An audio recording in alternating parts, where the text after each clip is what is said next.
Hello, beautiful people. Welcome back to Global Happenings today. Nnamdi Kanu's detention has been resonating everywhere.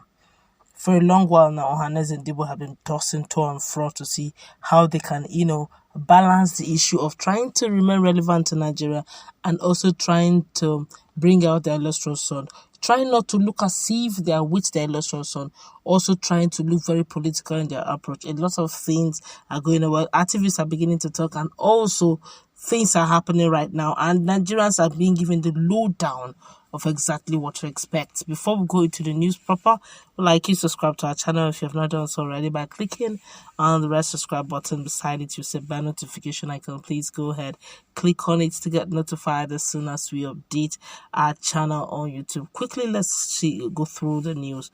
Well, after President Muhammadu Buhari finally declared that only the court could handle the case of Nnamdi Kanu, the leader of the indigenous people of Biafra, activists and others had told on Saturday that they believed Ohaneze and Ndigbo was now in a dilemma because the president's revelation of his decision had shattered their hopes. Even though Ohaneze said it would meet the president early 2022, anonymous sources who spoke to our correspondent dismissed the plan, saying Buhari had revealed the position of the North on the matter. On his part, Comrade Benga Komolafe, an activist and General Secretary, Federation of Informal Workers Organizations of Nigeria, FIWON, stated, and I quote, "One cannot be surprised that President Muhammadu Buhari has reneged on his promise to the Ohaneze and Ndigbo to release Nnamdi Kanu, the leader of the indigenous people of Biafra. Perhaps the surprise is that the Ndigbo activists took the promise too seriously. A cursory look into the President Muhammadu Buhari's antecedent on such matters shows that he should not have been taken too seriously." I quote him again. He said, "A government that went to a very great length to adopt Nnamdi Kanu from Kenya, invaded the home of Ndigbo, another ethnic nationalist agitator, in the night, bringing down and maiming and abducting people found in the house while ensuring that Igbo himself never went on a voluntary self-exile that he wanted to embark on. Having escaped death and arrest when his home was invaded, could not be trusted to yield to mere persuasion, given the extreme measures taken by the same government on the same issue." That's deep. I continue with his quotes. I quote him, "While some of the methods employed by the ethnic agitators are condemnable, it is my considered opinion that the fundamental right to peaceful assembly and association remains sacrosanct, and given the large following and sympathy for Nnamdi Kanu, particularly in the Southeast, it is clear that the hardline posture of the federal government on the issue may not work after all, especially in the long run. For Ohaneze and Ndigbo, the options available might not be much, given that the body is made up of very conservative, pro-establishment leaders. Apart from the high-level moral persuasion employed so far, I don't see what else they could do. However, the continuous agitation of the people, especially the Southeast, for Kanu's release will invariably prompt some sort of political solution to the issues around marginalization raised by the indigenous people of Biafra, which Kanu leads. This position will become more possible as we advance towards 2023. Dr. Felix Unwosu, a public affairs commentator, while expressing sadness over how the indigenous people of Biafra members have been carrying out their operations in recent times, said the activities had not been helping matters. I quote him, that's I quote Unwosu, "They, Ohaneze and Ndigbo, have waded into the case. Why are they, that's indigenous people of Biafra, still issuing threats?" I take that again. He said, "They, Ohaneze and Ndigbo, have waded into the case. Why are indigenous people of Biafra still issuing threats to the federal government?" he asked. The action shows lack of respect for the leaders of Ndigbo, especially the Ohaneze and Ndigbo. This is unacceptable. I believe that it was based on their threats that President Muhammadu Buhari decided against a political solution which would have led to the release of Nnamdi Kanu. It's just a pity. My advice to Ohaneze and Ndigbo is that they should not relent in their efforts to get Kanu out of detention. They should look for a way to reach out to IPOB members and call them to order for now. I believe if there is calm within the Southeast, President Muhammad Buhari will reverse his decision. However, on his part, President Buhari should act as a father and a detribalized leader and listen to the leadership of Ohaneze and Ndigbo rather than what IPOB members are saying or doing.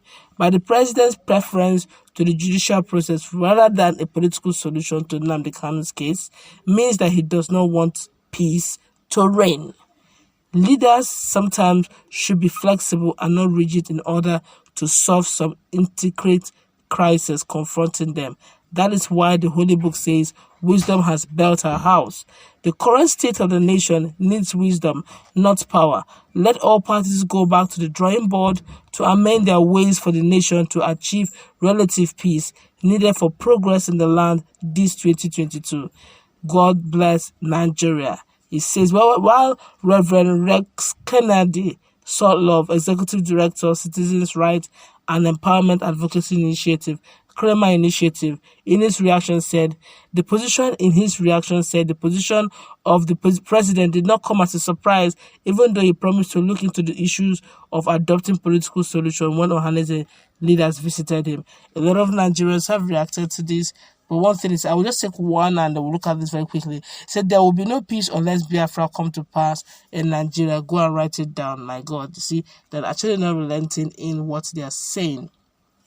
Let's look at this objectively.